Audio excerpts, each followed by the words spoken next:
आज इस सभागार में उपस्थित आप सभी लोगों का मैं सृष्टि त्रिवेदी, रायपुर एहसास वुमेन और पूरे प्रभा खेतान फाउंडेशन परिवार की ओर से कलम सत्र के आज के इस संस्करण में आपका स्वागत करती हूँ।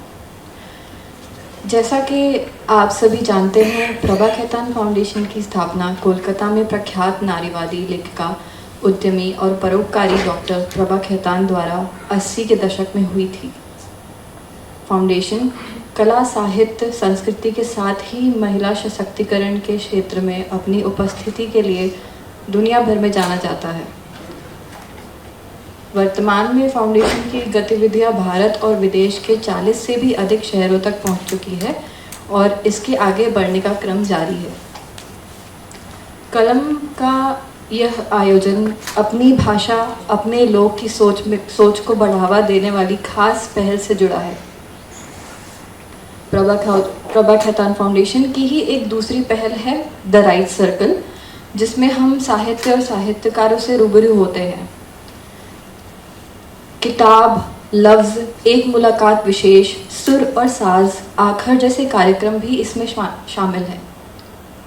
कलम का मकसद लेखकों को ऐसा मंच मुहैया कराना है जहां वे अपने प्रशंसकों से सीधे मिल सकें। एक लेखक और उसके पाठकों के बीच की दूरियां कम हों। श्री सिमंस जैसे हमारे प्रतिबद्ध सहयोगियों के बिना इस कार्यक्रम का आयोजन मुश्किल है, इसीलिए हम अपने सहयोगियों का धन्यवाद करते हैं। दोस्तों, आज जिन्हें सुनने के लिए हम सब यहाँ एकत्र हुए हैं, वो साहित्य की उन शख्सियतों में शुमार हो चुकी हैं जिनकी वजह से हमारी हिंदी को एक और वैश्विक पहचान मिली है। हजारों साल नरगिस अपनी बेनूरी पे रोती है, बहुत मुश्किल से होता है चमन में दीदावर पैदा। हिंदी साहित्य को नए आयाम तक ले जाने के लिए, हमें और हमारी मातृभाषा को सम्मान दिलाने के लिए मैं भारत की पहली अंतर्राष्ट्रीय बुकर सम्मान से सम्मानित उपन्यास रेत समाधि की लेखिका गीतांजलि श्री का धन्यवाद करती हूँ और रायपुर में उनका स्वागत अभिनंदन करती हूँ।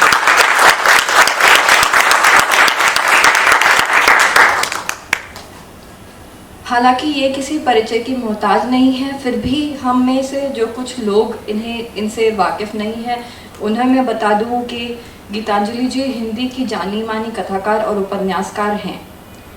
हंस पत्रिका में प्रकाशित हुई उनकी पहली कहानी बेलपत्र, जो इन्होंने 1987 में लिखी थी, उसके बाद से अभी तक इनकी कई सारी कहानियाँ, लेख, लघु लेख आदि विभिन्न पत्र पत्रिकाओं में छप चुके हैं, जिनमें से कुछ नाम हैं अनुगूंज, यहाँ हाथी रहते थे, वैराग्य आदि, जो कि आज भी काफ़ी लोकप्रिय है।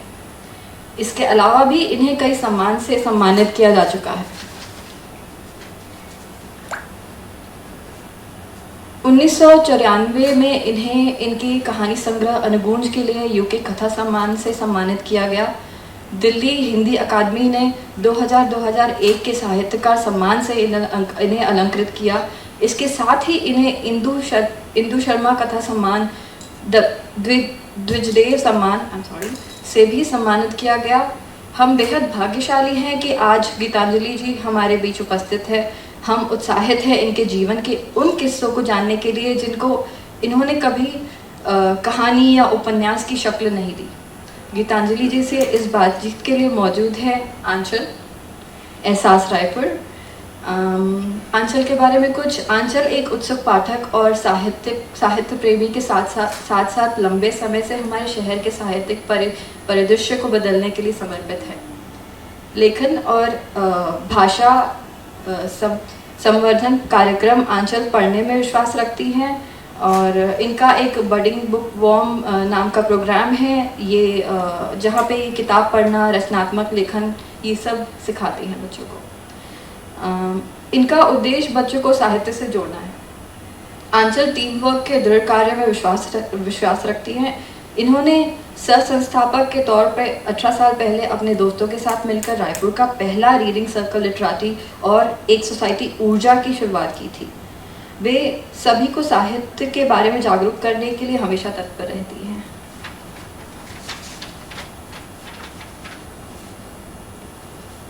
तो आइए बिना वक्त ज़ाय किए इस सत्र की शुरुआत करते हैं। मैं आंचल और मैम को रिक्वेस्ट करूंगी to please come and occupy the seats.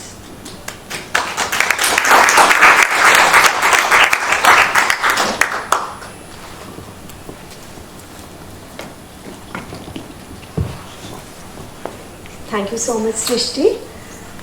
Ma'am, welcome to Raipur. तो विदाउट फर्दर अडू आज का प्रोग्राम हम शुरुआत करते हैं। मैम, पहला सवाल आपसे ये करना चाहूँगी, how does it feel to have hit the nail on the head with this unique story that bored in the crevices of your mind and seems to come straight out of your heart?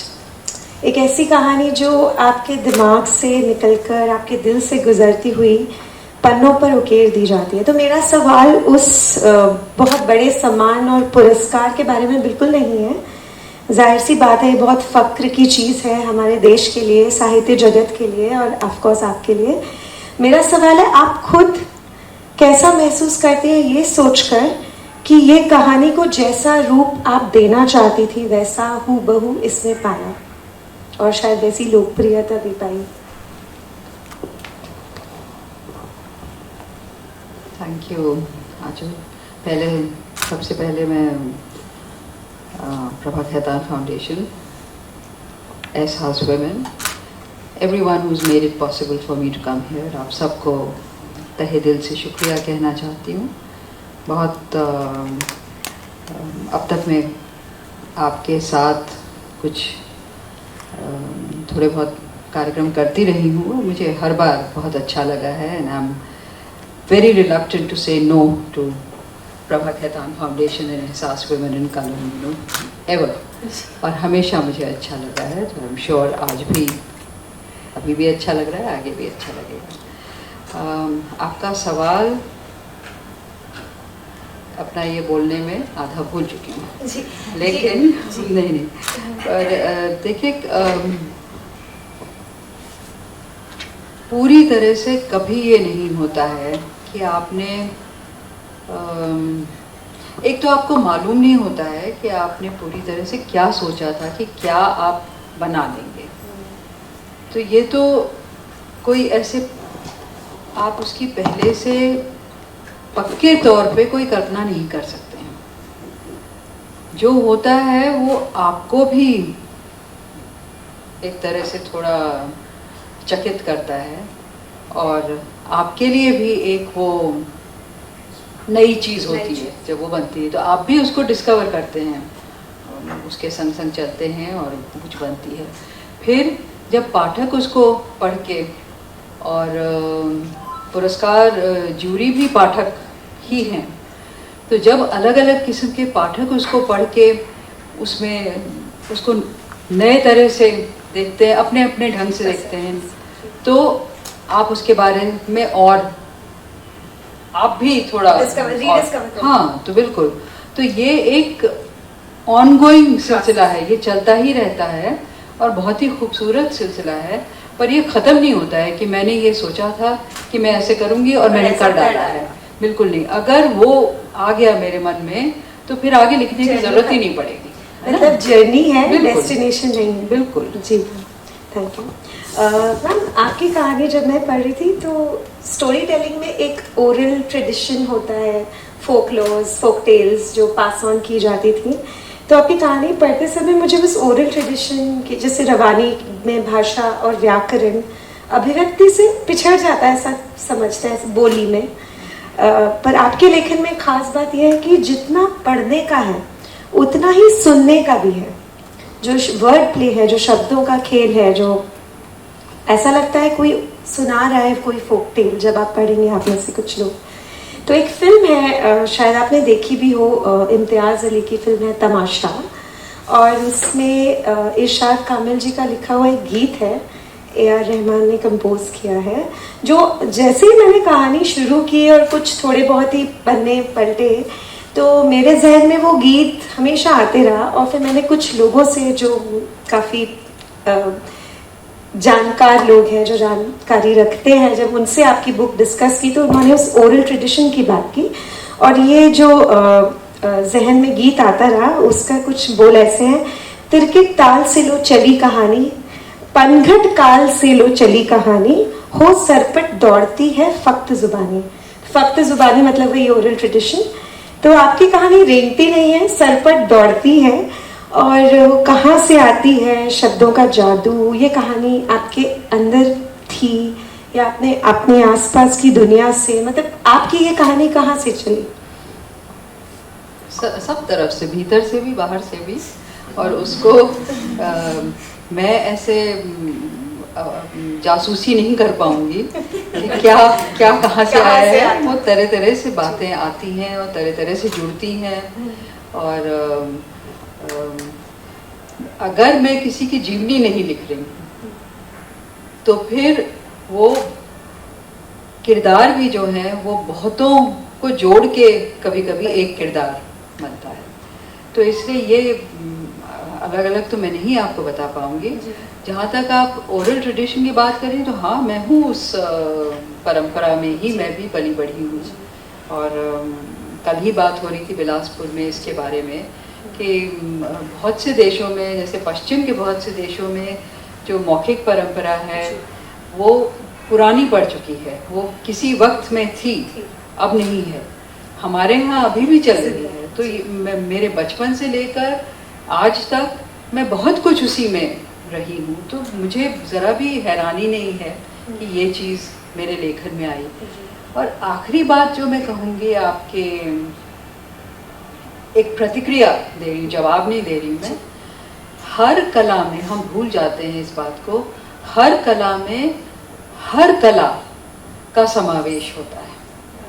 तो ये नहीं है कि नृत्य है तो सिर्फ मुद्रा होगी और साहित्य है तो सिर्फ शब्द अपने मतलब, और वो भी बहुत ही लिटरल मतलब लेकर कि बस इतना ही होगा।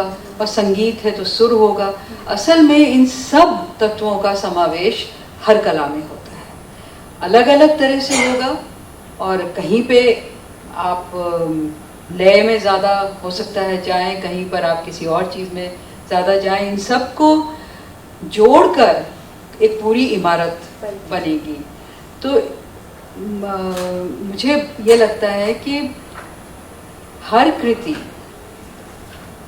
और शायद वही उसी एक कथाकार की भी अलग अलग कृतियाँ अलग अलग तत्वों से खेल करेगी हर बार, और उनको उनके गठजोड़ से कोई चीज़ बनाए। लयात्मक तो है ये पूरी कहानी, और मुझे लगता है ये एक बहुत यूनिक चीज़ है जो रेत समाधि को रेत समाधि बनाती है। Ma'am, you have maintained that the Booker Prize was a bolt out of the blue. In your acceptance speech, you said, and I quote, "There is a melancholy satisfaction in the award going to it, to the book. It is a laughing elegy that retains hope in the face of impending doom." So could you share with us what do you mean by that? See, in a sense, all literature there is some kind of nostalgia and longing in it for a lot of those good things that we believed in, which may be in danger or may have got lost. तो ये किताब भी जिस तरह की pluralism को लेके चलती है, जो जिसमें हर चीज़ का हर चीज़ से रिश्ता है, नाता रिश्ता है, और सिर्फ जिंदा चीज़ों का नहीं, जिनको हम मानते हैं कि निर्जीव हैं, सड़क है और दरवाज़ा है, सड़क दरवाजा है, कैरेक्टर है। हाँ, तो ये सब, तो हर चीज़ में, चूँकि हर चीज़ में स्मृति जब आ जाती है, तो स्मृति आ जाती है तो एक तरह से वो स्मृति उसको जिंदा कर देती है। अब अगर इसी कुर्सी पर पहले मेरे पूर्वज बैठे थे, मेरे कोई प्रिय गुरुजन बैठे थे, तो मेरा इस पर बैठना उन सारी बातों से जुड़ जाता है। तो ये कुर्सी जो है सिर्फ कपड़ा और लकड़ी नहीं रह जाती। तो एक इस तरह का जो सोच है which is uniting everything, which is about plurality, which is about respecting all kinds of things in unison. It's about हम diversity की जो बात करते हैं, it's about a very harmonious and respectful, mutually respectful relationship with the environment. ये सब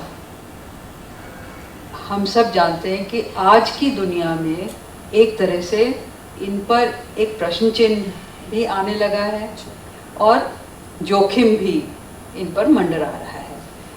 मैं सिर्फ भारत की बात नहीं कर रही हूँ, पूरे विश्व में एक तरफ बहुत खुली है दुनिया, दूसरी तरफ बहुत संकीर्ण होती चली गई है। एक तरह की का मोनोकल्चरलिज्म बहुत फैलता चला गया है, एक भाषा का ज़बरदस्त वर्चस्व फैलता चला गया है। अब उसमें गड़बड़ यही है that the hierarchy it establishes and the marginalization that it causes of to other languages of the other languages, that is something to worry about. एक mono culture अगर बनता चला जाएगा represented by a mono language, then we have lost so much of humanity. तो ये सब चीज़ें, ये एक पूरी दुनिया कहीं ना कहीं मेरे भीतर भरी हुई थी और उसको पन्नों पे उंडेलने में मुझे मज़ा भी आया, लेकिन साथ साथ एक तकलीफ भी हो रही थी कि कहाँ जा रही है ये दुनिया, है कि नहीं, रहेगी कि नहीं। और जहाँ तक एनवायरनमेंट का सवाल है, मेरे ख्याल में मुझसे बेहतर लोग समझते हैं कि बिल्कुल हम कगार पे आ गए हैं और चीज़ें पता नहीं बचेंगी कि नहीं। तो कुछ ऐसी बात है उसमें। मेरे कुछ और सवालों का भी इसमें जवाब शामिल था, पर हम चलिए आपके कुछ सवाल कम हो गए थे। नहीं, कुछ सवाल बहुत है मैम, शायद समय कम पड़ जाए। मैम अगला सवाल ट्रांसलेशन के बारे में है। So talking about the translation, मैंने कुछ एक्सर्प्ट्स साइमल्टेनियसली थोड़ा हिंदी में और थोड़ा इंग्लिश में पढ़े, और normally we see that translations are unable to do justice to the original text, but इस केस में मुझे बहुत अच्छा लगा पढ़कर देखकर that Daisy Rockwell has risen remarkably to the complexity of the text, which has so much of wordplay. Those of you who've read would agree.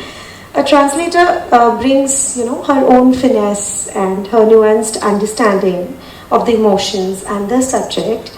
And ma'am said, and I again quote, translation is not a limp shadow of the original, but almost something that transcends onto another cultural milieu and lends it a new life. And you say, ma'am, Daisy's craft has lent it a new home and a new life. So can you tell us how that entire series of events led to this translation? ये क्यों हुआ, कैसे हुआ? दो तीन बातें मैं बहुत ही अजीब तरह से रिएक्ट कर रही हूँ कि आपकी कोई चीज़ मेरे यहाँ पे टिक जाती है, फिर आपकी कोई और चीज़ मैं भूल जाती हूँ। लेकिन आपने कहा नॉर्मली ट्रांसलेशन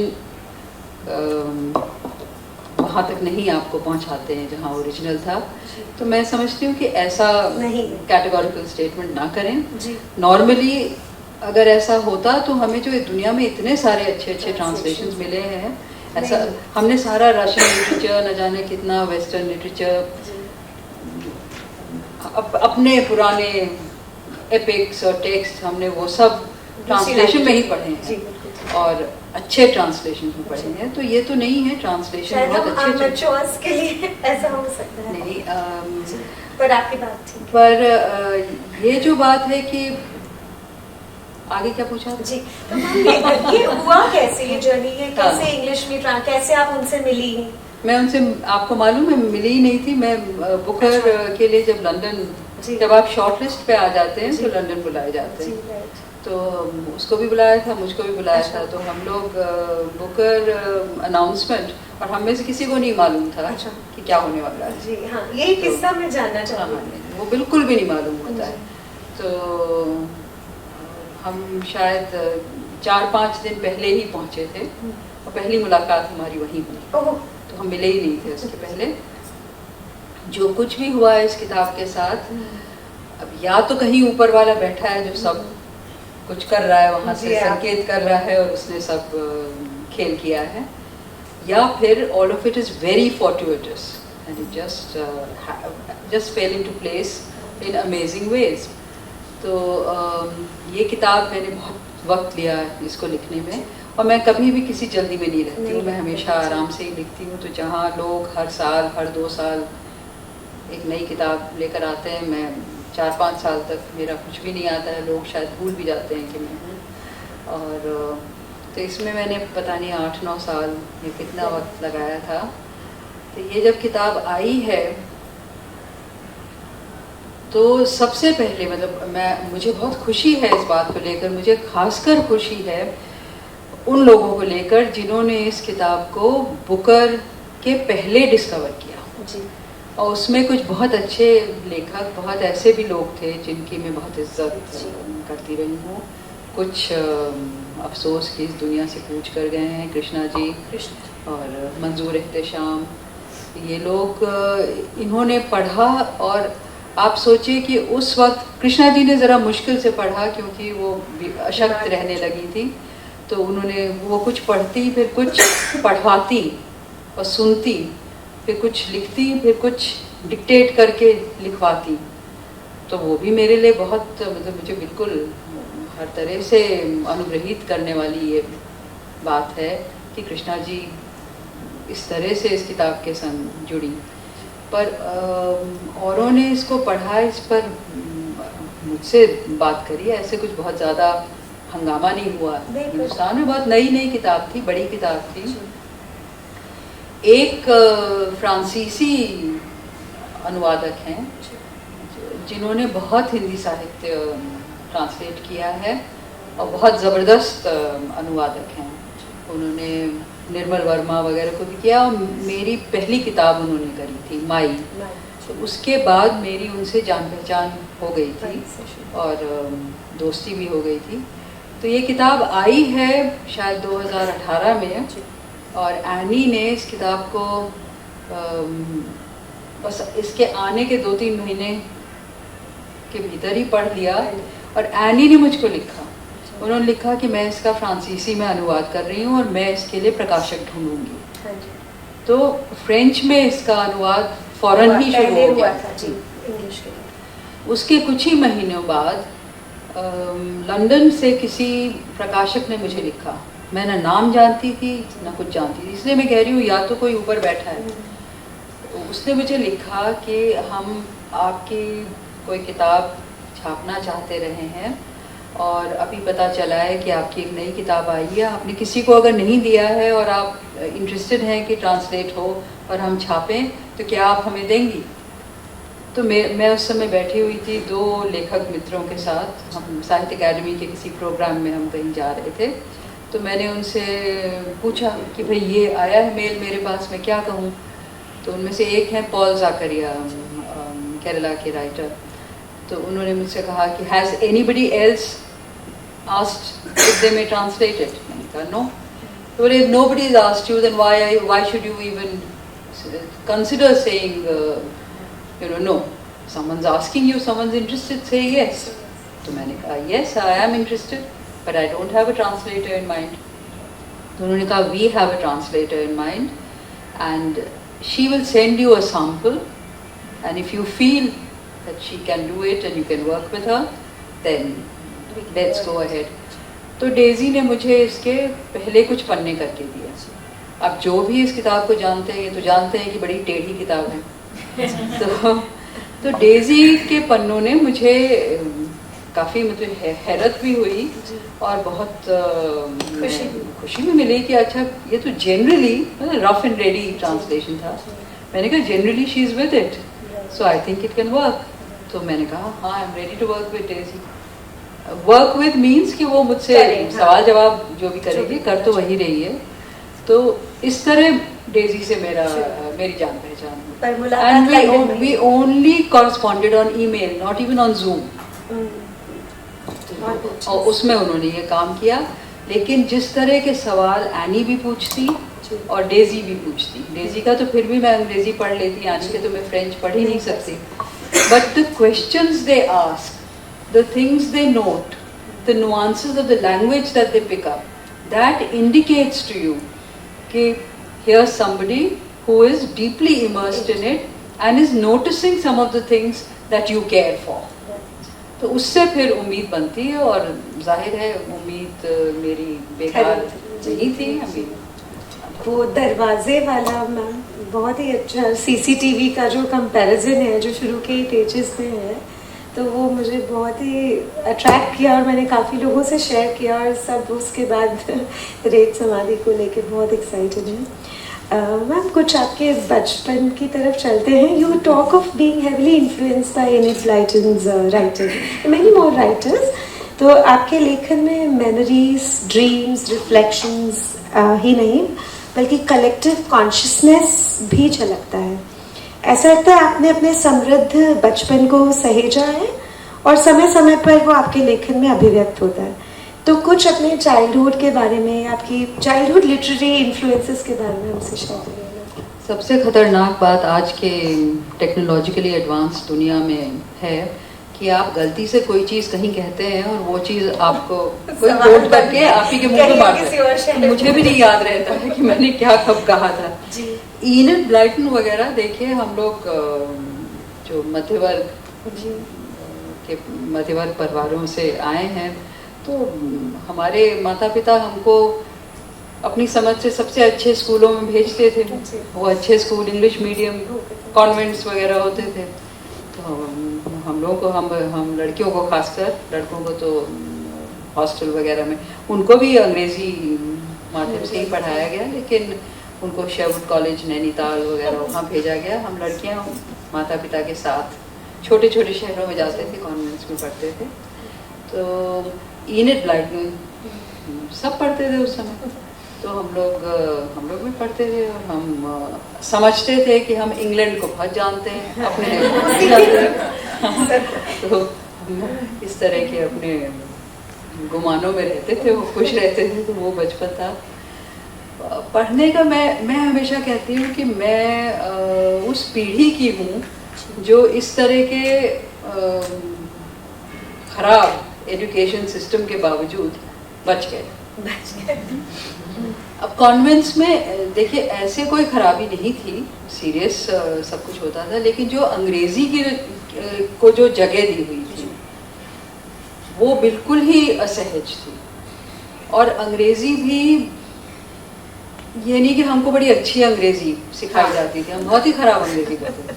मैं पहली बार इंग्लैंड में गई हूँ, तो मुझे याद है कि मैं किसी अंग्रेज कपल से बात कर रही थी, और उन्होंने कहा व्हाट इज दिस वर्ड की दैट यू कीप यूजिंग। तो मैं समझी नहीं, पहली बार मुझे किसी ने, हाँ वी सेड कि प्लीज पुट दिस हियर, तो इस तरह की अंग्रेजी, इस तरह के और भी बहुत वो गड़बड़। फिर वो उस समय फिल्म आई थी, इसकी थी वो एम फॉस्टर की थी, कौन सी वो बड़ी अच्छी, अरे नाम ही भूल रही हूँ उस समय। बहरहाल उसमें एक जो मुख्य किरदार है वो एक हिंदुस्तानी है जो बड़ी अजीब इंडियन इंग्लिश बोलता है। तो यहाँ मैं अपने को समझती थी कि मैं तो कॉन्वेंट की बड़ी फर्राटेदार अंग्रेजी बोलती हूँ, वहाँ वो मुझ पर हंस रहे थे, कह रहे थे कि don't we remember him when we meet Gitanjali. तो आपको बहुत से अपने बारे में सत्य बाद में पता चलते हैं कि आप सब थोड़ा सा कॉन्वर्सेशन क्या कर लेते हैं, आप समझते हैं कि आपको अंग्रेजी आ गई, कुछ नहीं आती है। और हिंदी तो नहीं पढ़ा रहे, हिंदी एलिमेंट्री हिंदी कर देते हैं, हिंदी की कोई जगह नहीं। हिंदी हमारे लिए बस एक क्या आपके जो सर्विस क्लास है उससे आप बात करेंगे, दुकानों में जाके कुछ खरीदारी करेंगे। तो इस तरह का एक बड़ा ही बहुत ही कृत्रिम वैल्यू सिस्टम आपके भीतर घुसता है। और मुझे मालूम है कि ये तक होता था कि लोग जिनके माता पिता अंग्रेजी नहीं बोल पाते थे, उन बच्चों को शर्म आती थी। हम बच्चों को इस पे नहीं शर्म आती थी कि हम हिंदी नहीं अच्छी बोल पा रहे हैं, ओ हिंदी इज सो डिफिकल्ट हम करते थे। हाँ, कोई हमको परेशान नहीं। अंग्रेजी हम नहीं कह सकते हैं कि डिफिकल्ट नहीं, अंग्रेजी अगर हमें नहीं आती तो बहुत शर्म आती है। हाँ, चुप, बिल्कुल। तो ये सब चीज इसमें हम पले बढ़े। इसके बावजूद मेरे वक्त में, एक तो छोटे शहरों में मुझे रहने का मौका मिला। मेरे पिताजी सरकारी अफसर थे, तो उनका तबादला होता रहता था, तो यूपी काडर में थे। तो मैं बहुत छोटे शहर वहाँ के फतेहपुर, मैनपुरी, बरेली, इन सब जगहों में पली बढ़ी हूँ। तो एक तो ये कि आप कॉन्वेंट को आप समझ रहे हैं पता नहीं कौन सा पैराडाइज, लेकिन आप जुड़े हुए हैं अपनी मिट्टी से। आप कुछ भी हो, आप सुन रहे हैं वो भाषा चारों ओर, और आप खा रहे हैं वही खाने। और हमारे ज़माने में अभी ये सब मैकडॉनल्ड्स और डोमिनोज और वो सब नहीं था, तो इससे बहुत बचाया। और पत्रिकाएं बच्चों की जो आती थी वो सब हिंदी की आती थी। तो हम स्कूल में इनिट ब्लाइट में पढ़ते थे, लेकिन घर में हम सारे हिंदी की अच्छी, वो पराग, चंदा मामा, नंदन, न जाने कौन कौन सी, तो हम इन्हें पढ़ते थे। तो मैं कहती हूँ कि मैं बच गई इस कारण, क्योंकि आज जो बच्चे हैं वो जो कटे हैं अपनी भाषा से, तो कट ही गए हैं अपनी भाषा से। और हिंदी आती है तो उनको आती है who don't have access to English. So it's become a very very much sharper divide than in my time. तो मेरा बचपन बहुत अच्छा है इस माने में रहा कि मैं गांव, कस्बों, छोटे शहरों में पली बढ़ी, और मैंने वो खेत, वो पेड़ पौधे, वो मिट्टी, उससे मैं जुड़ी रही। और आज दोनों लैंग्वेजेस में इतनी प्रोफिशिएंट है। प्रोफिशिएंट, मैं अंग्रेजी में प्रोफिशिएंट नहीं हूँ, हिंदी में भी शायद नहीं हूँ, लेकिन हिंदी में खेल करने लगी तो करती रहती हूँ। मैम, आप हमेशा ही कहती हैं लेखक के जीवन में चुनौती हमेशा उनके अंदर से आती है, और लेखन देखा कैसी जासूसी कर रही है। मैम, यही रिसर्च है मेरी जो आपको आज पकड़ में आई है। तो और लेखन की अपनी एक अलग यात्रा है, जिस यात्रा में पुरस्कार उनकी मंजिल बिल्कुल नहीं हो सकती। इसे आप माइलस्टोन मान सकते हैं, ये आपने कई जगह कहा है, और मुझे ये बात बहुत अच्छी लगी। माइलस्टोन मैंने बिल्कुल नहीं कहा। माइलस्टोन वर्ड नहीं यूज किया होगा शायद, वो मेरी ट्रांसलेशन गलत है। Not a good translator English. जी मैम, हम उस जनरेशन के हैं ना जो ना इधर के रहे ना उधर के। तो ma'am, this story seems to have touched a universal sentiment. तो मेरा आपसे सवाल था कि as a writer, Booker prize या यूनिवर्सल सेंटिमेंट? आपको अभी दोनों ही मिले हैं बहुत अच्छी तरह, भरपूर तरीके से, लेकिन अगर चॉइस करनी होती है तो राइटर्स क्या प्रेफर करेंगे, या you as a writer, what is the most gratifying feeling for you? prestigious award or maybe universal appeal for your readers? Universal appeal for the readers, I don't quite understand. सभी लोग जो भी पढ़ रहे हैं लोकप्रिय होना, लोकप्रियता है। तो एक्चुअली मैं आपसे बहुत ही आपसे मैं ऐसी बात कहूंगी जो मैं जानती हूँ शायद सबको नहीं अच्छी लगती है मेरी ये बात, लेकिन मैं कहूँगी मुझे दोनों में से कोई भी चीज़ मेरे लिए बहुत ही ज़्यादा नहीं, ये नहीं कहूँगी मायने नहीं रखती है, तो बिल्कुल नहीं कहूँगी, इतनी मैं दम्भी नहीं हो सकती हूँ, बिल्कुल मायने रखता है। I mean, both these things expand my horizons. ये नहीं है कि मैं दे रही हूँ उनको, वो मुझे दे रहे हैं। तो एक यूनिवर्सल अपील होना, I mean, it's giving me a large world, और मैं उससे इतना कुछ सीख रही हूँ। मेरा लेखन और वो तराशेगा, हर तरह की चीज़ होगी, तो I can not be ungrateful about that, but this can not be the mover and shaker of my writer, कि मुझे ये यूनिवर्सल अपील पाने के लिए किसी तरह से लिखना है। मैं लिख रही हूँ, और बिल्कुल मैं, और अपने लिए का भी मतलब लोग गलत लगा लेते हैं कि अपने किसी स्वार्थ में लिख रहे हैं। आपके भीतर कोई उधेड़ गुण है, आपके भीतर कोई ऊहापोह है जिससे आप जूझ रहे हैं। आप, हो सकता है बहुत कंफ्यूजन है, हो सकता है चारों ओर एक आंधी सी है, आप देखने की कोशिश कर रहे हैं, आप उसमें आकार टटोल रहे हैं, खोज रहे हैं, और खोजने के दौरान आप कुछ चीज़ें खींच पाते हैं, कुछ चीज़ें आपसे रह जाती हैं, तो आप कोई एक आकार बनाते हैं। लेकिन ये सब आप दुनिया को पहचानने को, और दुनिया वही नहीं जो बाहर है, दुनिया मेरे भीतर भी है, अपने आप को पहचानने को, इसके लिए आप किसी जद्दोजहद में लगे हुए हैं। लेखन वहाँ से आ रहा है, ये मैं बोल रही हूँ। तो करना हमको ये है, चाहे एक पाठक मिल जाए कृष्णा सोक्ति जैसा, तो मैं नतमस्तक बिल्कुल हो जाएंगे। और पाठक मिलते चले गए जो मुझे तरह तरह से अपने बारे में, देखिए मैं कुछ भी कहूँ कि मैं हूँ और मैं लिख रही हूँ, मैं चाहूँ या ना चाहूँ, जाने अनजाने मैं अपने से ज़्यादा लोगों का प्रतिनिधित्व कर रही हूँ। जो बातें मैं महसूस करती हूँ और सोचती हूँ वो और भी करते हैं और सोचते हैं, भले ही मैं ना जानूँ उनको पर्सनली।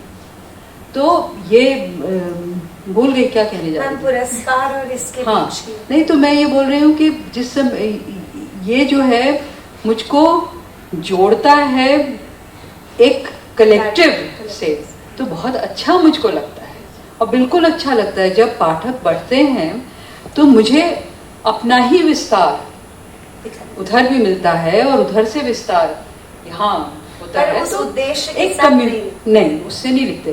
तो ये मेरी पूरी बिरादरी बनती है। Who doesn't want a बिरादरी? No, I don't want to live in complete isolation in some jungle or on the hilltop. हाँ, तो उस तरह की सन्यासिनी नहीं हूँ।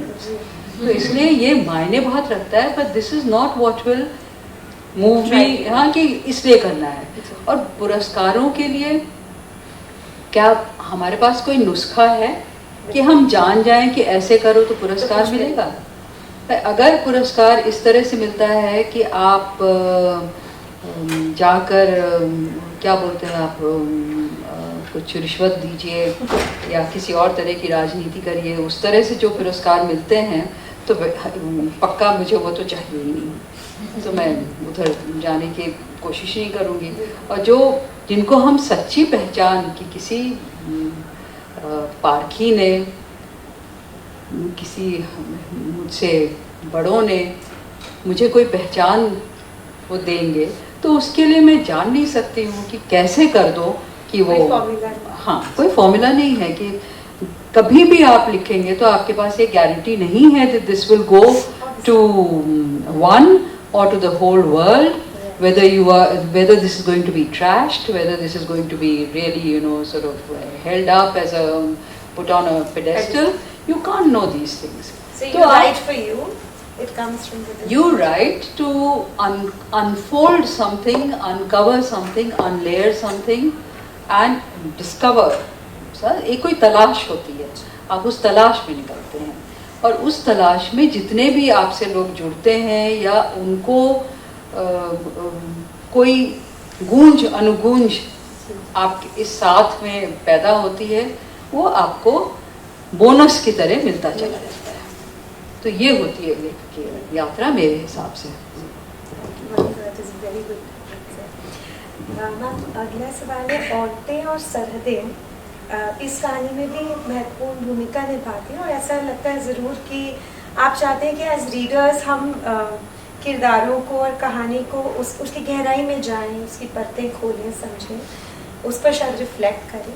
तो ये अगेन औरतों के बारे में और जो बाउंड्रीज औरतों के साथ अक्सर लगाई जाती है, ये आपके कुछ पर्सनल एक्सपीरियंसेस के रिफ्लेक्शन है या कलेक्टिव ऑब्जर्वेशन है, specially of women around you in your life?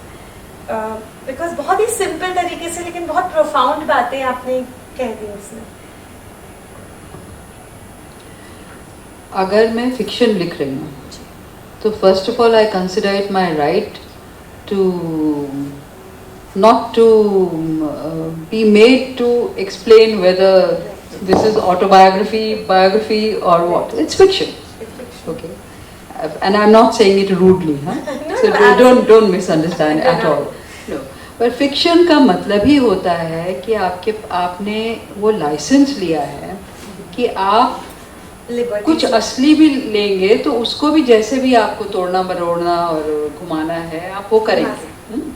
तो दूसरी बात ये होती है कि देखिए कुछ भी nothing is out of nothing, it is coming from somewhere, जी। But like I said at the beginning, हो सकता है बहुत सी चीज़ें मिलकर एक किरदार बना रही हैं, और कहीं ना कहीं कल्पना का भी समावेश उसमें होगा।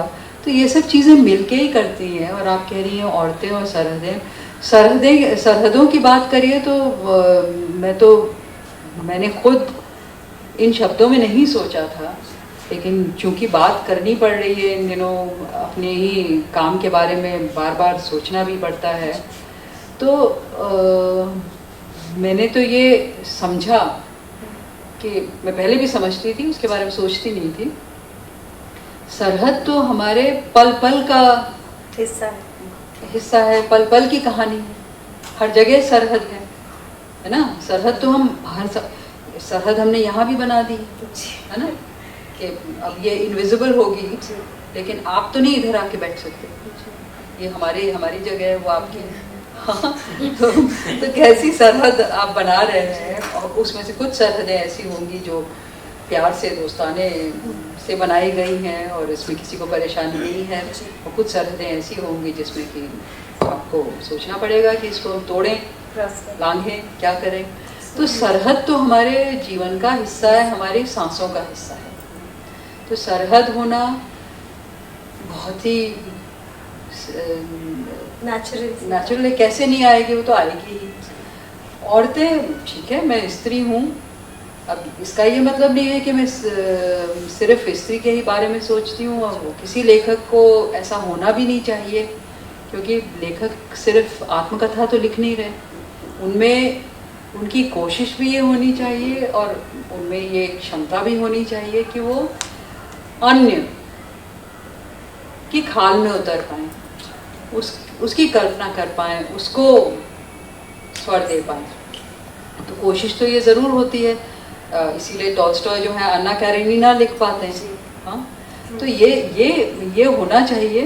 तो लेकिन एक संवेदना अपने आप पैदा होती है, क्योंकि वो आपका अनुभव है, और आपके अनुभव से मेरा मतलब बिल्कुल निजी अनुभव नहीं है, स्त्री होने का स्त्रीचित अनुभव जो है। मैं चारों ओर को भी देख रही हूँ, अपने जीवन को भी देख रही हूँ, तो वो अनुभव जाहिर है मुझ में है ही। एक और बात है कि लेखन, साहित्य का जो, आप कहिए कि एक तरह से उसका जो मूल स्वभाव है, वो है आपको याद रखने के लिए उकसाने का, देखने के लिए उकसाने का। तो जो चीज़ें आप भूल रहे हैं या भूल गए हैं, जिन लोगों को आप नहीं देख रहे हैं या देख के नज़रअंदाज कर रहे हैं, और देख के इतने आदी हो गए हैं देखने के कि देख कर भी नहीं देख रहे हैं, साहित्य आपको बार बार उकसाता है, बार बार चेताता है कि देखो, भूलो मत। तो इसलिए भी स्त्रियों का आना बहुत नेचुरल हो जाता है। तो बस यही है। जैसा आपने कहा था मल्टीलिंगुअल वर्ल्ड और प्लूरलिस्टिक कल्चर के बारे में आप कह रहे थे, जो जहाँ पे बॉर्डर्स का ट्रांजिशन लिटरेचर के थ्रू होता है, जो अभी भी आप सरहद की बात कर रहे थे। तो आपकी एक बात मुझे बहुत अच्छी लगती है, no hierarchy amongst languages, and I couldn't agree more. और इसके बारे में आपने अभी कहा भी, तो यही मेरा सवाल था कि भाषा तो भाषा है, और हर भाषा में पढ़ने का लुत्फ उठाना चाहिए, कोशिश तो रहनी चाहिए। तो मैम कैसे हम इसको एसिमुलेट करें अब आज हमारी एजुकेशन में, कि हमारे ही बच्चे, मेरे ही बच्चे, जो आप कह रहे थे हिंदी नहीं आती, there is no pride in saying that, क्यों नहीं आती, तो क्या कर सकते हैं हम एज पेरेंट्स या जनरली? अब इसका ये तो बहुत ये ऐसा सवाल है जिसका जवाब मैं क्या मैं दे पाऊंगी, लेकिन ये जाहिर है कि इस तरह की चेतना जब तक एक बहुत ही विस्तृत और विशाल स्तर पे नहीं आएगी लोगों में, तब तक इसका कुछ होगा नहीं। ये तो सबको मिल के करने की ज़रूरत है। और इसमें ये भी है कि भाषाओं को हम जब तक वो हमारे रोजमर्रा को बरतने की भाषाएं नहीं बनेंगी,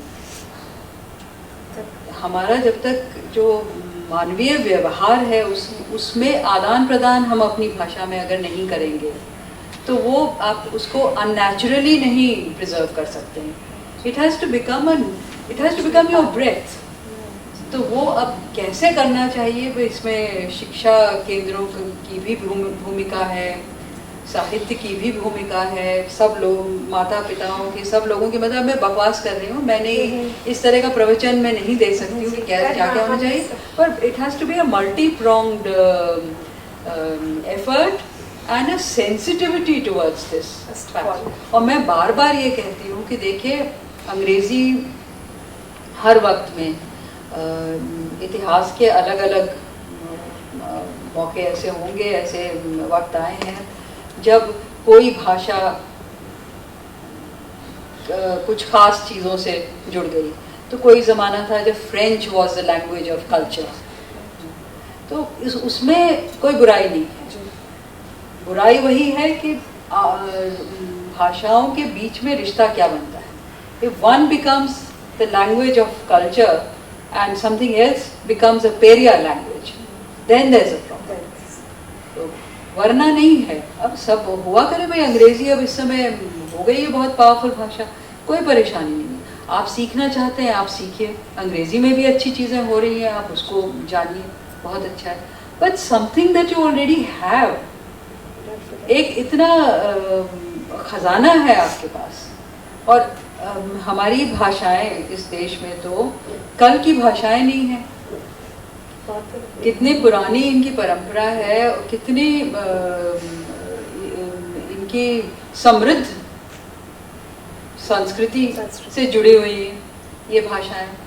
इनको हम हमारे हाथ में है और इनको हम खिसका दे रहे हैं क्योंकि हम उसके कोई वक्त ही नहीं मानते हैं। तो ये चीज़ है जो बहुत ही बेवकूफ़ी वाली है, और ये हम सब समझें और बच्चे समझें, तभी कुछ हो सकता है। तो ये सब सबको मिलकर करना होगा, ज़बरदस्ती से नहीं होगा। वो जो सरकार कोशिश करती है कि हिंदी सब पे थोप दे, उससे नहीं होगा। आपके पास आप भाषा का मज़ा लीजिए। भाषा छत्तीसगढ़ी जिनके पास है उनको मालूम होगा। अच्छा, अभी आपने ट्रांसलेशन की बात करी थी, इससे थोड़ी सी अलग मैं जा रही हूँ।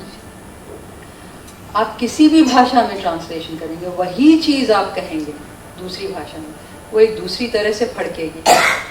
तो आप हिंदी में वो बात, आप उसी वाक्य को आप छत्तीसगढ़ी बोलते हैं, माफ़ करिए मैं जानती नहीं कौन सी छत्तीसगढ़ी थोड़ी नहीं आप नहीं, यहाँ छत्तीसगढ़ी। तो आप बिल्कुल वही वाक्य आप छत्तीसगढ़ी में बोलिए और देखिए वो दूसरी तरह से फड़केगा। तो ये है ट्रांसलेशन का कमाल, कि वही चीज़ होगी लेकिन वो अलग हो जाएगी, जिंदा हो जाएगी दूसरे ढंग से, और उसको दूसरी दुनिया मिल जाएगी। तो इसके हमको ये समझ, हमको और शिक्षित होने की ज़रूरत है।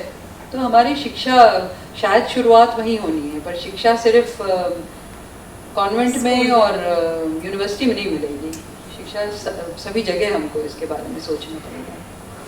मैम, जब आपको पढ़ रही थी तो मेरे को ये जानने का अवसर मिला कि आपकी माँ आपको हिंदी में लेटर्स लिखा करती थी, और आजकल तो सोशल मीडिया का ज़माना है, टेक्सटिंग का ज़माना है, तो ये नसीब ही नहीं होता। मुझे लगता है handwritten letters I think one of the biggest losses of our generation.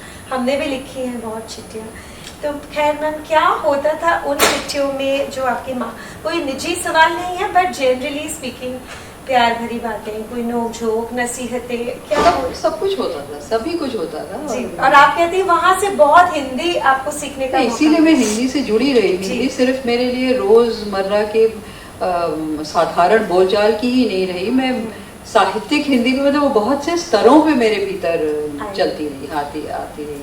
तो माँ जो है बहुत, मैं जब स्कूल के बाद में चली गई हॉस्टल, तो माँ बहुत चिट्ठियाँ लिखती थी, और बहुत ही सुंदर हैंडराइटिंग। मेरी तो इतनी ख़राब है, पता नहीं मैंने क्यों नहीं अपनी माँ से ये सब पाया, लेकिन इतनी खूबसूरत, बिल्कुल जैसे प्रिंटेड कैलीग्राफी, बिल्कुल ऐसी हैंडराइटिंग।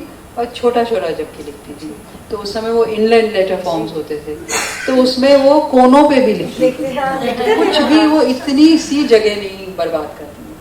तो अब मुझे फिर से पढ़ना पड़ेगा, उनके पास रखे हुए हैं सब हाले हुए। हाँ, तो लेकिन वो हर तरह की चीज़ उसमें बताती थी, वहाँ क्या हो रहा है, मैंने जो कुछ बताया होता था उस पर कुछ बोलती थी। बहुत ज़्यादा वैसी कभी नहीं थी मेरी माँ के, बहुत सीख दो, ऐसा मत करो वैसा मत करो, हाँ उस तरह की नहीं थी। वो खुश रहो, ठीक रहो और विश्वास बच्चों को करो। हिंदी में चिट्ठियाँ लिखना हाँ तो बस तो वो बहुत अच्छा था जी।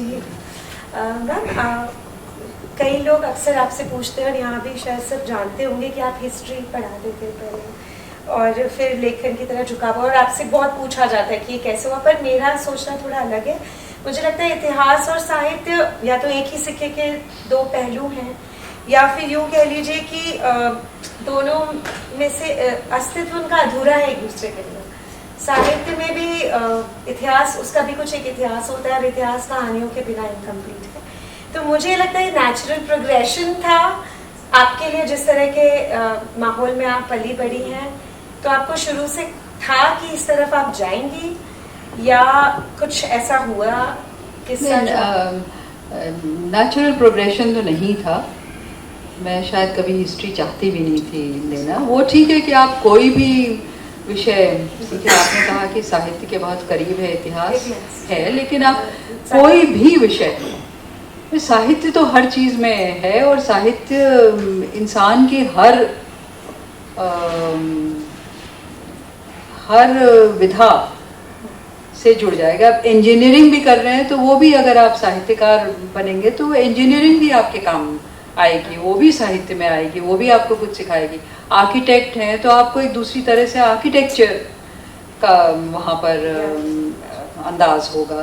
तो वो तो कोई भी विषय बेकार नहीं होता है, साहित्य में हर विषय काम का होता है।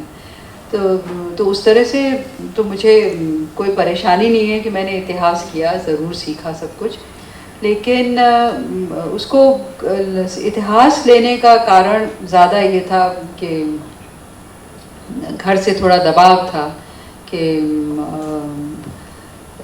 मुझे भी सरकारी नौकरी के लिए कंपटीशन में बैठना चाहिए। तो उस समय जो सब्जेक्ट उसके लिए अच्छा माना जाता था वो हिस्ट्री था, तो हिस्ट्री करें, तो थोड़ा बहुत दबाव था, वो कर लिया।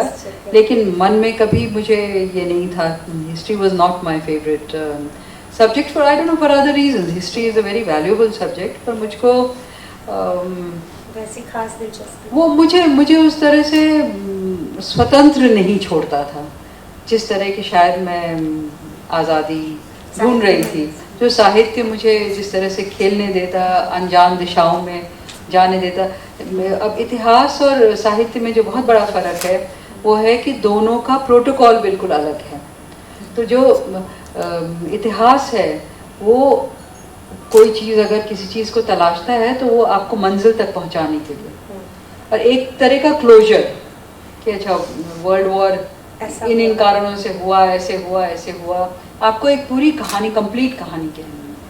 साहित्य आपको आप पे ऐसी कोई जिद नहीं है कि आप इसका जवाब दीजिए, आप खोल सकते हैं बस कि नहीं ये प्रश्न उठ रहे हैं, ये दिशाएं खुल रही हैं, भले ही आप कोई एक अंतिम मंजिल तक ना पहुँचे, लेकिन साहित्य वो आपको करने देता है, उस तरह से बढ़ने देता है, वो रास्ता चलता ही रहता है। तो ये मुझे लगता है कि ये जो खुलापन था वो मुझको ज़्यादा, हाँ वो मुझे ज़्यादा आकर्षित करता था, और कहीं ना कहीं था कि कभी ना कभी तो जाऊंगी उधर। अब बहुत बुरी जासूस है। नहीं, वो बहुत इंटरेस्टिंग था मैम। मेरा बस पर्पस है कि हमारे सब लोग आपको बहुत अच्छे तरीके से जान पाए, तो बस वही कोशिश कर रही हूँ। किताब तो पढ़ ही लेते। ट्रेन का बस यही था कि देखिए मैं बहुत मैं मन में अपने को मानती थी बहुत पहले से कि मैं असल में लेखक हूँ।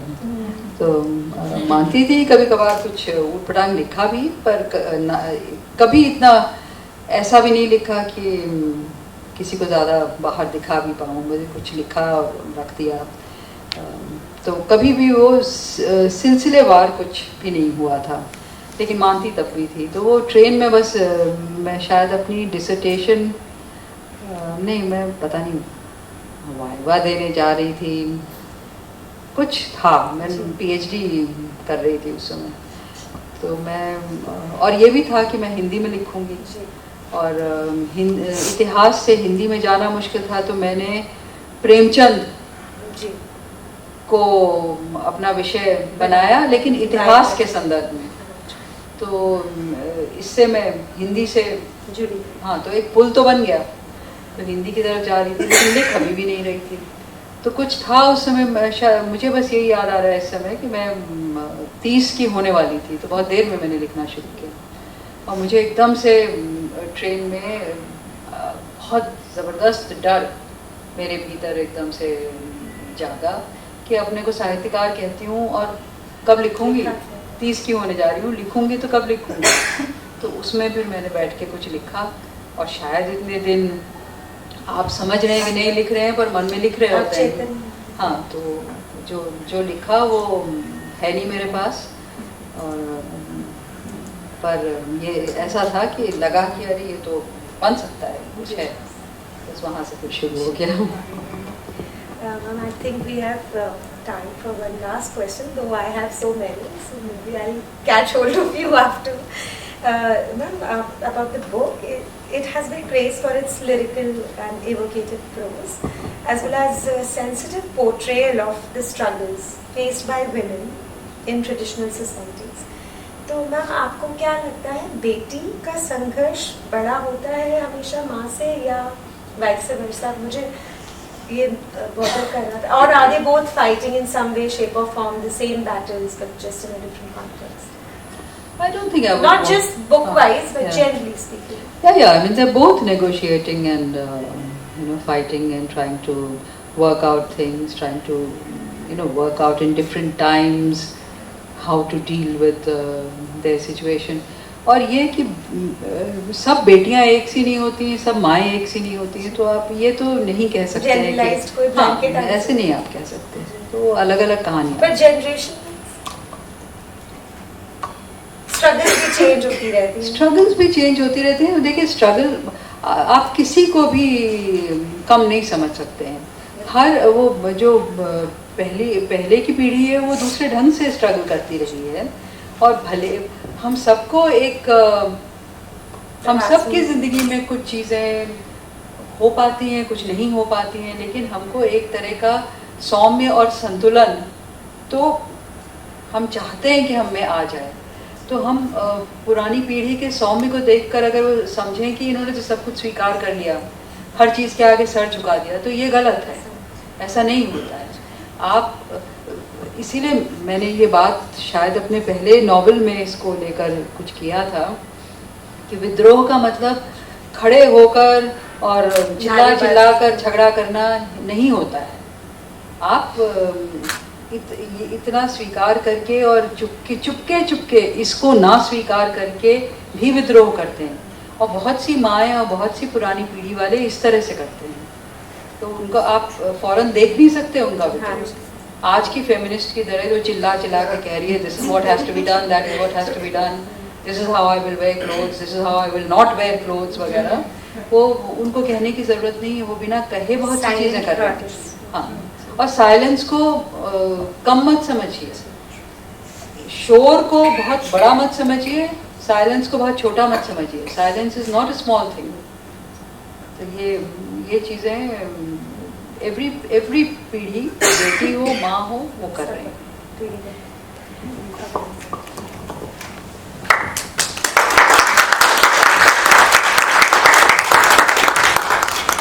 हम श्रोतागणों में से सिर्फ 3 प्रश्न लेंगे, तो जो भी आप मैम से पूछना चाहते हैं हाथ उठा दीजिए, मैं माइक आपकी तरफ ले आऊँगी। अपना नाम बताएं और प्रश्न पूछें, और प्रश्न को थोड़ा कंसाइज रखें।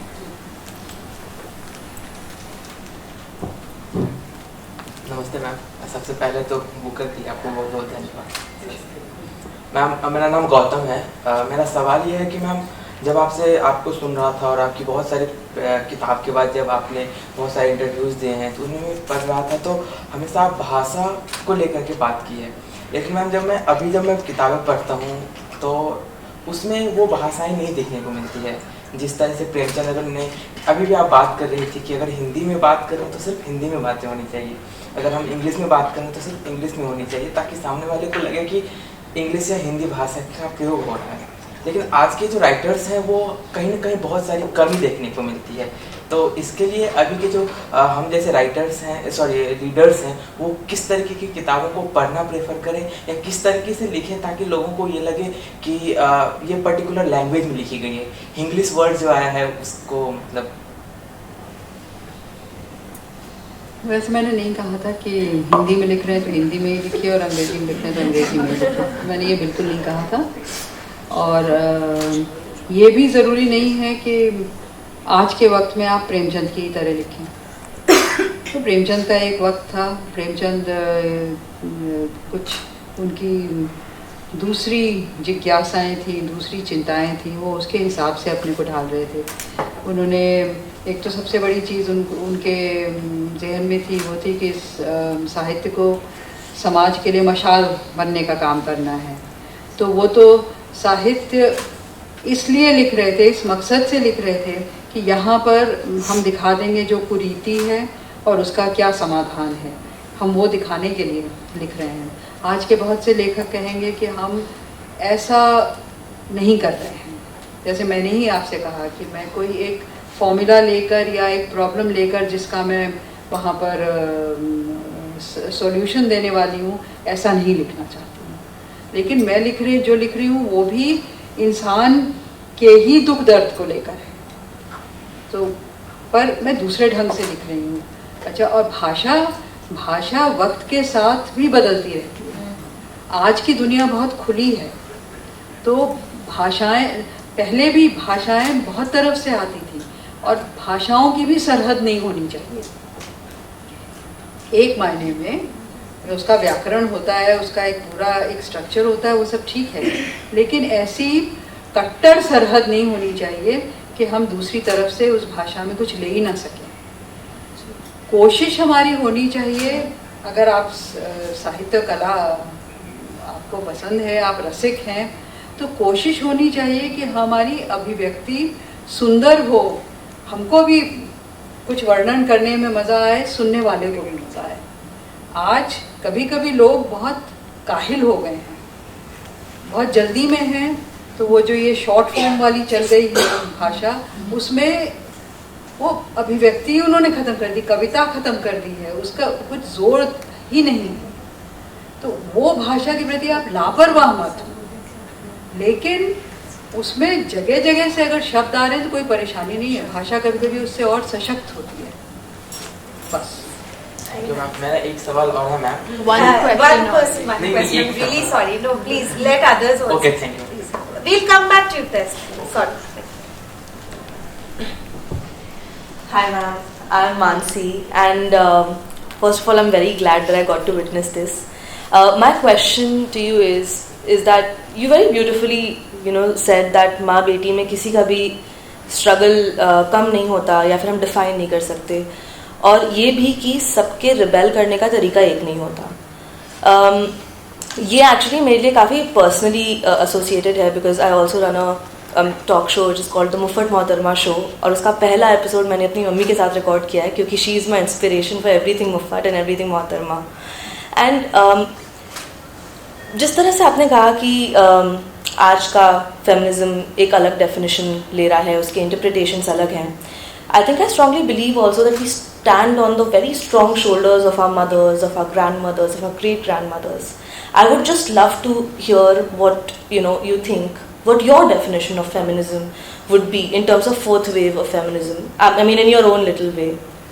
Yeah. First of all, there's absolutely no doubt, and it's very well known. Only a complete nitwit will say that we are not standing on our mother's shoulders. We definitely are. On our father's shoulders also. I mean, I do not believe in these, we divide up the world too much.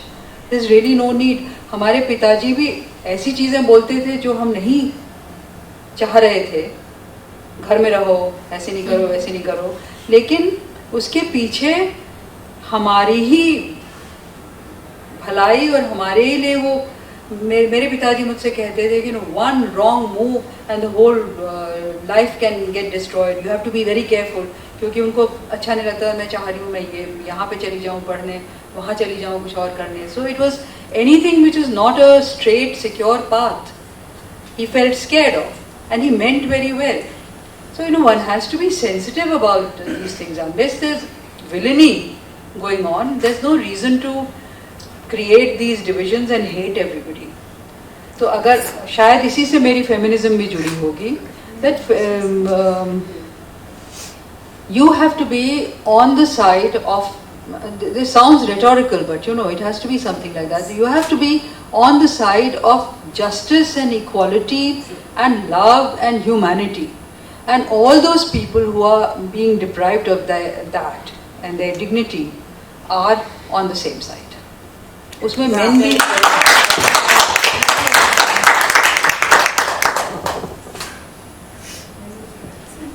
one more question.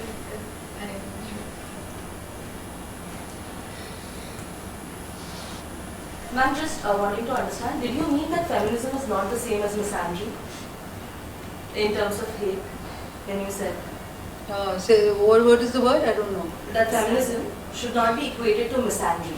What is spreading hate, like some people who hate men or claim to? It's the opposite of misogyny. Yeah, it's actually Opposite it's of the misogyny. No, of course it isn't. Of course it isn't. Yeah. I mean, it's like what we do. I mean, we've created this huge problem of communalism by saying कि एक मुसलमान गड़बड़ करता है तो सारी मुसलमान कौम को खत्म कर दो. तो ये तो वही बात हो गई ना. भाई हुई हैं कुछ चीजें हुई हैं. It doesn't mean that you just demolish the entire race. Myself Manish. As a profession, I am quite attached to examinations and the education system. तो आपने जो कहा कि हिंदी भाषा के प्रति बहुत अट्रैक्शन एज वेल एज बच्चों के रुझान नहीं. तो अभी मेरे 2 बच्चे हैं जो अभी जस्ट 9th में आए हैं, and there was a question कि इंग्लिश तो मैंडेटरी था कि they were from CBSE school, तो इंग्लिश मैंडेटरी था, तो इंग्लिश तो लेना है. अब सेकेंड लैंग्वेज पे उन्होंने ऑप्शन दे दिया था. तो सेकेंड लैंग्वेज जो ऑप्शन चुन के आ रहा था वो था कि फ्रेंच ले लो क्योंकि उसमें स्कोरिंग हो जाएगी, तो हिंदी छोड़ दो ना. And my natural reaction at that time was quite an big outburst कि ये तो बकवास है, तो करना नहीं है, how can you leave this. But उस पर काफ़ी डिबेट चलता रहा. तो क्वेश्चन इज कि जो आपने कहा ना कि थोपा तो नहीं जा सकता, अंदर से आना चाहिए. तो इंग्लिश का भी आपने बोला, कॉन्वेंट गए वो तो पढ़ा ही रहे थे, तो इंग्लिश तो आपको पढ़नी थी, चाहे टूटी फूटी बोलो चाहे कुछ भी बोलो. तो कहीं पे वो सिस्टम जो है वो शायद थोपा गया था, बट एक पूरे जनरेशन को उसने चेंज तो कर डाला है. तो where do you see this balance कि एक तरफ आप थोपना नहीं चाहते हो, दूसरी तरफ आप चाहते हो कि ये लैंग्वेज उभरे.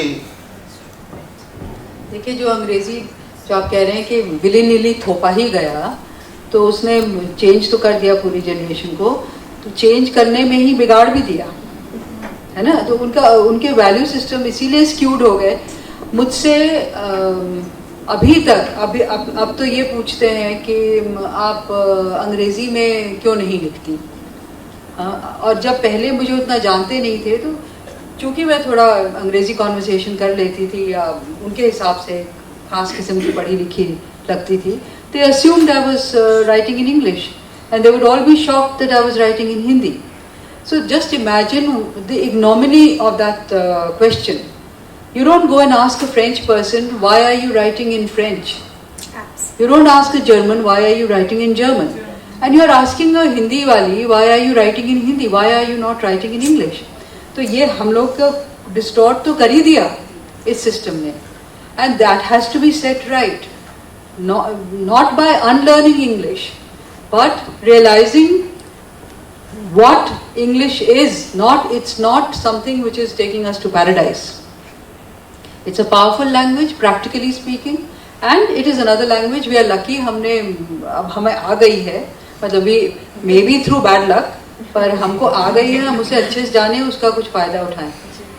हमारे जो दूसरी भाषाओं के संग गड़बड़ हुआ है हमारे वैल्यूज़ में, उसको सही करने की ज़रूरत है। अब आपने कहा कि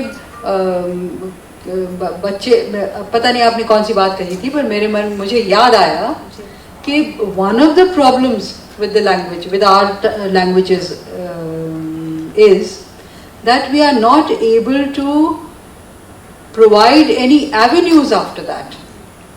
तो ये कह देना जैसे बस आदर्श के लिए जियो भाई, हिंदी इसलिए सीख लो कि तुम्हारी मातृभाषा है, उससे कुछ नहीं होगा जब तक आप अच्छे एवेन्यूज नहीं देंगे। अब ये जितने अंग्रेजी दां पहुंचते हैं बॉलीवुड, कटरीना कैफ और ये और वो, जिनको हिंदी नहीं आती है, they have to learn it because you know it works in that creative milieu. It becomes important for them. और जहाँ जो जानते हैं उसमें जो भाषा को अच्छे से इस्तेमाल कर पाते हैं, Bollywood is a very good example of you know a place where Hindi is thriving. It's a popular medium but you know it is thriving. तो जो ये आपके दूसरे लोग हैं, क्या नाम है इनका, पंकज त्रिपाठी, हाँ, तो इस तरह के जो हैं जो बहुत अपनी जड़ों से जुड़े हुए हैं और उसके बाद हिंदी जाके इस्तेमाल कर रहे हैं, आप देखिए उनकी वो हिंदी को एक दूसरा दर्जा दे रहे हैं। So it has to find avenues which are enjoyable, lucrative and various things, and that is what we have to work towards. Not just कि एक ideal बना दिया और कहा कि नहीं पढ़ो, और फिर वो कौन सी हिंदी बोलते हैं पढ़ो, वो हिंदी जो शायद वो खुद भी नहीं समझते। The language has to be something, you know, it's language is something beautiful. हम language से ही तो बोल रहे हैं, language से ही हम अपने को मज़ा दे रहे हैं, दूसरे को मज़ा दे रहे हैं, अपने को समझ रहे हैं, आर्टिकुलेट कर पा रहे हैं, वगैरह वगैरह। तो you know, it's something very important. Give it its place and give it its directions. तो directions बहुत ज़रूरी है। रेत समाधि ने दिया है मैम, वो एक होप तो दी है, एक एक्साइटमेंट, नहीं पर एक किताब भी उस मुकाम पर पहुंचे। अब मुझसे हजारों लोगों ने, पूरे मिडिल क्लास जो है वो हिंदी उसी तरह से जानता है जैसे कि हम लोगों को बचपन में कहा जाता था हिंदी जानो बस थोड़ा थोड़ा। तो हिंदी जानते हैं लेकिन हिंदी में पढ़ते नहीं हैं, और हिंदी से कोई ऊंचा रिश्ता नहीं है। न जाने कितनों ने टूम ऑफ सैंड पढ़ी और कहा कि हमने फिर जाके पिछले 20 साल में पहली बार एक हिंदी किताब पढ़ी। मेरा भी वही किस्सा, मैं आज ही कह रही थी कि अब मुझे हमारा भी मन अब वही कर रहा है, रेत समाधि ही पढ़ने के बाद। So we have time for one more question. मेरा नाम स्मृति है। मेरा एक छोटा सा सवाल है आपसे कि लेखक की राजनीतिक भूमिका होती है क्या? अब आप राजनीति को कैसे परिभाषित करेंगे उस पर निर्भर करता है, लेकिन राजनीतिक भूमिका तो हम सबकी है, खासकर आज की दुनिया में हम सबकी है। हम जो बोल रहे हैं, हम हिंदी में बोल रहे हैं तो वही एक राजनीति का हिस्सा हो जाती है, और मैं कहती हूँ मैं औरत हूँ, वही एक राजनीति हो जाती है।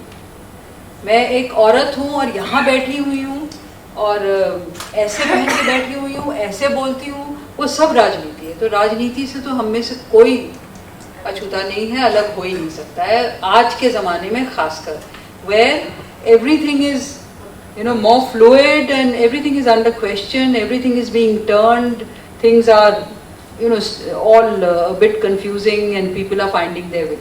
तो वो ज़रूर होती है, पर अगर आपकी परिभाषा है कि राजनीतिक होना वही है जैसे फेमिनिज्म में कि खड़े होकर इस तरह से बोलो, इस विचारधारा से जुड़ो, तो वो बिल्कुल ज़रूरी नहीं है, बल्कि नहीं होना चाहिए लेखक में।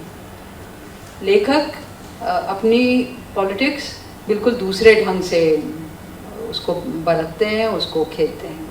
उन पन्नों में हम जो चीज़ें कह दे रहे हैं, अगर मेरी एक किताब है हमारा शहर उस बरस, जिसमें हिंदुओं और मुसलमानों के रिश्तों को लेकर कोई चीज़ कही गई है, कुछ कहानी भी कही गई है, कुछ और चीज़ें, जिस भी ढंग से मैंने वो नैरेटिव मेरा बना है, तो वो एक अलग तरीका है to handle what you are calling politics. and you should let, society should let writers do politics in their way, not insist that they should come out on the street and do politics in the way of the politician.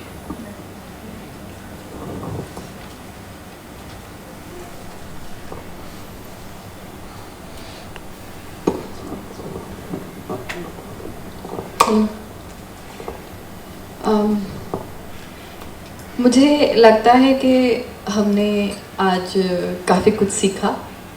हमने आज गीतांजलि जी के जीवन के उन पहलुओं को भी जाना जो इनसे बातचीत किए बिना जानना पॉसिबल नहीं था, आसान नहीं था। मैं एक शेर से गीतांजलि जी का धन्यवाद करना चाहती हूँ। शुक्रिया तेरा तेरे आने से रौनक तो बढ़ी, शुक्रिया तेरा तेरे आने से रौनक तो बढ़ी, वरना ये महफिल जज्बात अधूरी रहती।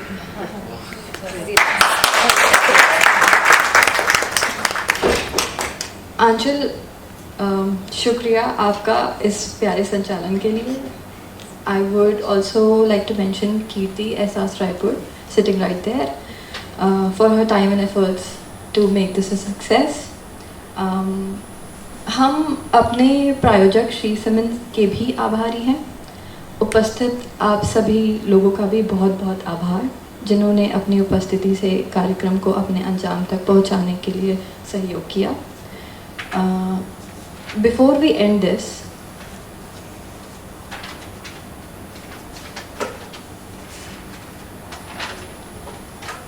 we have a small token of appreciation on behalf of Prabha Khaitan Foundation. So ये एक छोटी सी भेंट देने के लिए मैं श्री आलोक पुतुल जी को आमंत्रित करना चाहती हूँ। आलोक जी BBC के पत्रकार हैं यहाँ रायपुर में। ये जयपुर का हैंडलूम बांधनी है जो PKF की तरफ से a small token of appreciation।